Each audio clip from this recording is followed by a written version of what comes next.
يا أيها الناس اعبدوا ربكم الذي خلقكم والذين من قبلكم لعلكم تتقون صدق الله العظيم. اللهم صل على محمد وعلى آل محمد كما صليت على إبراهيم وعلى آل إبراهيم إنك حميد مجيد. اللهم بارك على محمد وعلى آل محمد كما باركت على إبراهيم وعلى آل إبراهيم إنك حميد مجيد. اس آیت مبارکہ میں اللہ رب العزت نے انسانوں کو عمومی طور پر خطاب فرمایا یا ایھا الناس سے. جیسا کہ میں نے کل عرض کیا تھا، الناس سے مراد کائنات کے سارے انسان ہیں، اور سابقہ انبیاء علیہم الصلاۃ والتسلیمات کی امتوں میں اللہ نے یا ایھا الناس سے کبھی خطاب نہیں فرمایا. کیوں؟ اس لیے کہ سابقہ انبیاء علیہم الصلاۃ والتسلیمات کی نبوت خاص علاقے خاص لوگوں کے لیے تھی، ساری کائنات اور ساری دنیا کے لیے نہیں تھی. اور رسول اللہ صلی اللہ علیہ وسلم کی نبوت اور رسالت پوری کائنات کے لیے اور عالم کے انسانوں کے لیے. تو اللہ نے فرمایا یا ایھا الناس. رسول اللہ صلی اللہ علیہ وسلم کو اللہ نے ارشاد فرمایا قل، اے میرے محبوب صلی اللہ علیہ وسلم آپ فرما دیں یا ایھا الناس انی رسول اللہ الیکم جمیعا، اے ساری دنیا کائنات کے لوگوں میں تمہاری طرف اللہ کا رسول بنا کر بھیجا گیا ہوں، اور تم سب کے سب کی طرف اللہ کا پیغمبر بنا کر بھیجا گیا ہوں. اب کائنات میں کوئی ذرہ، کوئی جگہ، کوئی ایسی چیز بچی نہیں ہے جس کے آپ پیغمبر نہ ہوں، جس کے آپ رسول نہ ہوں.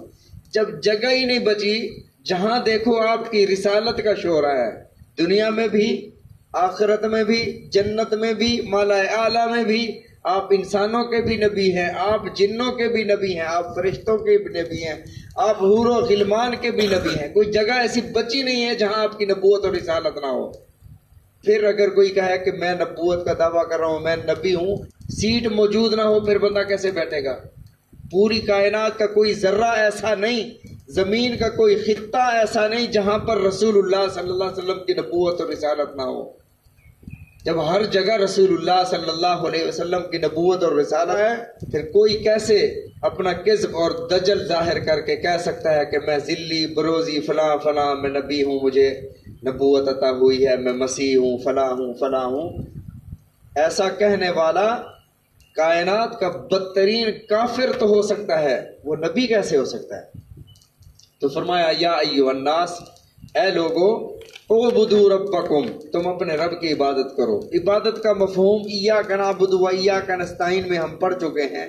یعنی انسان اپنے ظاہری اعضاء اور باطنی اعضاء کو اللہ کی اطاعت میں مصروف رکھے.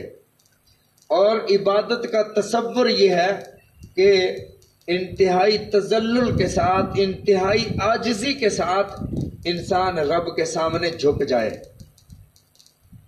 دل و جان سے رب کی اطاعت کرے، اسے عبادت کہتے ہیں.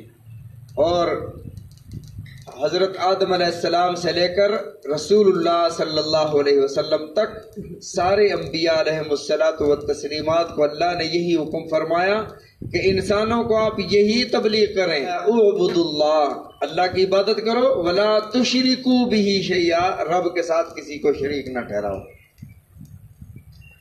اور فرمایا الذی خلقکم، انسانوں پر سب سے بڑی نعمت جو اللہ کی ہے وہ یہ ہے کہ اللہ نے انسان کو وجود عطا فرمایا ہے.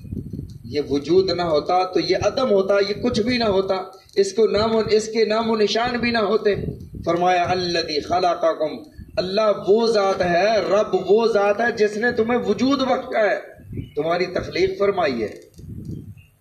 اس پر کبھی تم نے شکر ادا کیا کہ اللہ تیرا شکر ہے، تو نے ہمیں بنایا بھی صحیح، پھر اپنی مخلوقات میں سے انسان بھی بنایا، پھر انسانوں میں سے تو نے اپنا فرما بردار مسلمان بھی بنایا، پھر مسلمانوں میں سے آخری رسول، آخری نبی حضرت محمد الرسول اللہ صلی اللہ علیہ وسلم کی امت میں بنایا.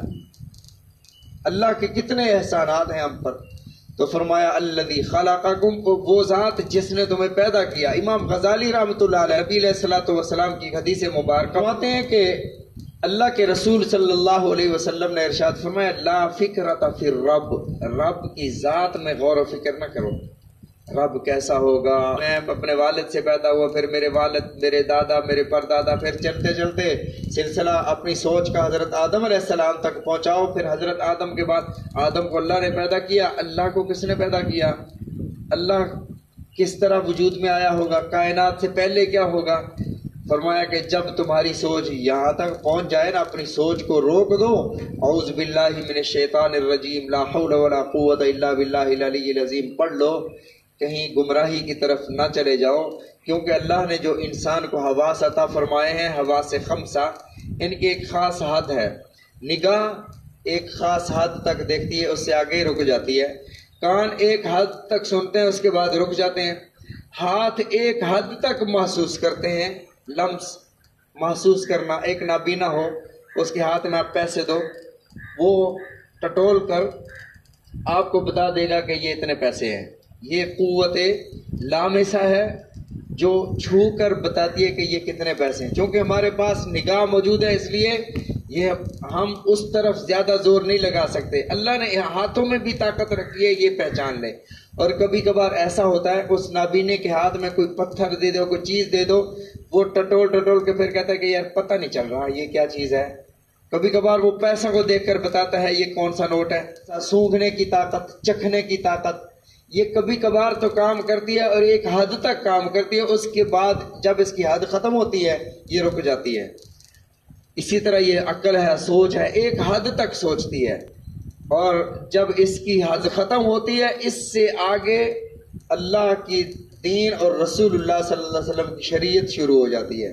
مثلا گدھا حرام ہے، 4 ٹانگیں، سفید دودھ اور چارہ کھاتا ہے، گائے ہے، سفید دودھ چارہ کھاتی ہے، 4 ٹانگیں ہیں، دونوں کو اللہ نے پیدا کیا ہے۔ عقل کہتی ہے کہ یا تو دونوں کو حرام ہونا چاہیے یا دونوں کو حلال ہونا چاہیے، دونوں کا حکم ایک ہونا چاہیے، لیکن اب ہماری عقل کی حد ختم ہوئی ہے، آگے شریعت شروع ہوئی ہے، شریعت نے ایک کو حلال قرار دیا، ایک کو حرام قرار دیا، تو ہم نے کہا آمنا وصدقنا۔ تو اللہ کی ذات میں فرمایا لا فکرۃ فی الرب، رب کی ذات میں غور و فکر کر کے آگے تک نہ چلے جاؤ، یہاں سے معرفت خدا بندی نہیں ملے گی بلکہ گمراہی کی طرف چلے جاؤ گے۔ ہاں تم نے غور و فکر کرنا ہے نا، تو رب کی صفات میں غور کرو اور اللہ کی مصنوعات میں غور کرو کہ اللہ نے کیا کیا چیزیں پیدا فرمائیں، اور اسی کی دعوت اللہ رب العزت نے قرآن پاک میں ارشاد فرمائی خلق الانسان من نطفۃ فاذا هو خصیم مبین، اللہ نے انسان کو پیدا فرمایا، پھر یہ اللہ کے ساتھ جھگڑا شروع کر دیتا ہے، اور فرمایا والخیل والبغال والحمیر لترکبوها وزینا، گھوڑے تمہارے لیے پیدا کر دیے، خچر پیدا کر دیے تاکہ تم اس پر سوار بھی ہو، اور یہ تمہارے لیے زینت کا سامان بھی ہے۔ وَيَخْلُقُ مَا لَا تَعْلَمُونَ، اللہ اور بھی ایسی چیزیں پیدا فرمائیں گے اگلے زمانے میں جن کا تمہیں اب علم نہیں ہے۔ اس دور میں یہ ٹرینیں، جہاز، جب یہ آیت نازل ہوئی تب نہیں تھے نا، لیکن اللہ نے فرمایا اے میرے رسول کے صحابہ، اللہ ایسی چیزیں بھی پیدا فرمائیں گے، ایسی سواریاں جس کا تمہیں ابھی پتہ نہیں ہے، اور یہ ہر دور کے ہر انسان کے لیے ہے کہ آگے جو پیدا ہوگا وہ تمہارے تصور میں بھی نہیں ہوگا۔ اس دور میں اگر کوئی یہ کہتا کہ ایک موبائل ہوگا اور سامنے آمنے سامنے بیٹھ کر ہزاروں کلومیٹر دور کا انسان سامنے بیٹھ کر بات کرے گا اور دیکھے گا، وہ سوچ بھی نہیں سکتے تھے۔ اور اسی طرح آگے پتہ نہیں کیا پیدا ہوگا، فرمائے یخلق ما لا تعلمون، جو تمہیں پتہ نہیں ہے اللہ نے وہ بھی پیدا کرنا ہے۔ اللہ رب العزت وہ ذات ہے جس نے جانور پیدا کیے اور گوبر اور خون کے درمیان میں سے تمہیں سفید دودھ نکال کے دیا، سائغا للشاربین، یہ پینے والوں کے لیے فرحت بخش ہے، کیا یہ تمہیں نظر نہیں آتی اللہ کی؟ فرمایا افرأیتم ما تمنون، یہ جو تم نطفہ ڈالتے ہو، تم تو صرف نطفہ ڈالتے ہو نا، اس کے اوپر انسان کی صورت کا نقش کون بناتا ہے؟